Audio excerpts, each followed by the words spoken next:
tycoons of social media have to stop pretending that they're friendly nerd gods building a better world and admit they're just tobacco farmers in t-shirts, selling an addictive product to children. Because let's face it, checking your likes is the new smoking. Philip Morris just wanted your lungs. The App Store wants your soul. There are 2 billion people, more than 2 billion people on Facebook. That's more than it's about the number of notional followers of Christianity. People check their phones 150 times a day, the millennial sort of audience. And so if you think about it, from the moment you wake up, it's like you're jacked in to this environment. And thoughts start streaming into your head, designed by a few technology companies.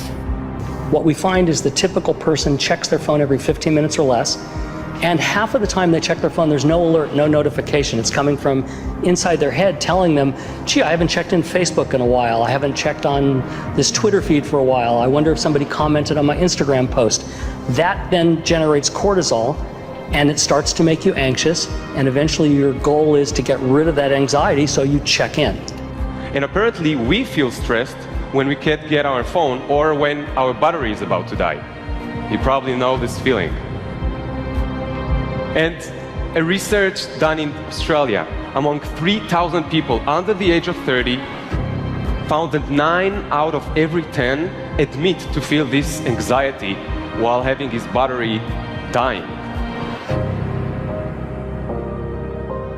Steve Jobs revolutionized the entire world with the iPhone, and he never let his children use it because he did not want them dependent on technology. Right now, an infant is getting their first laptop that's soft and squishy and makes noise. Right now, a child is being born online and being favorited and retweeted. The hypergenerational segregation of our time is bizarre, unhealthy, and historically unprecedented. You've never seen the like of people sitting at a table in a restaurant not talking to each other because they're texting and using their Facebook and Instagram and Twitter, and they are at the table and don't even know each other. In the house and can't even talk to each other. And the pressure that's on us to be like everybody else is so great that everybody tries to live like they're in a reality show. As a culture, we don't have enough in common anymore.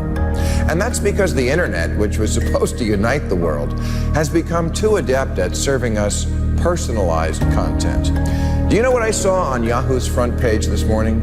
No, you don't, because mine isn't the same as yours. People get news feeds now that just spit back customized stories based on what we've clicked on in the past. We are great consumers, but poor producers. We will buy what we can't afford with money that we don't have to impress people we don't even know, trying to be like everybody else. Get off of Facebook and put your face in a book. Right now, a teenager is photoshopping their selfie because as a society, we're telling them they're not good enough. Right now, influencers encourage narcissism without knowing the breadth and depth of their impact on their audiences. Right now, 40,000 spectators are in an Olympic football arena watching a competitive esports competition because this is this generation's football match. There's always this narrative that technology is neutral and it's up to us to choose how we use it. This is just not true. Technology is not neutral. It's not neutral. They want you to use it in particular ways and for long periods of time because that's how they make their money. You don't realize it, but you are being programmed.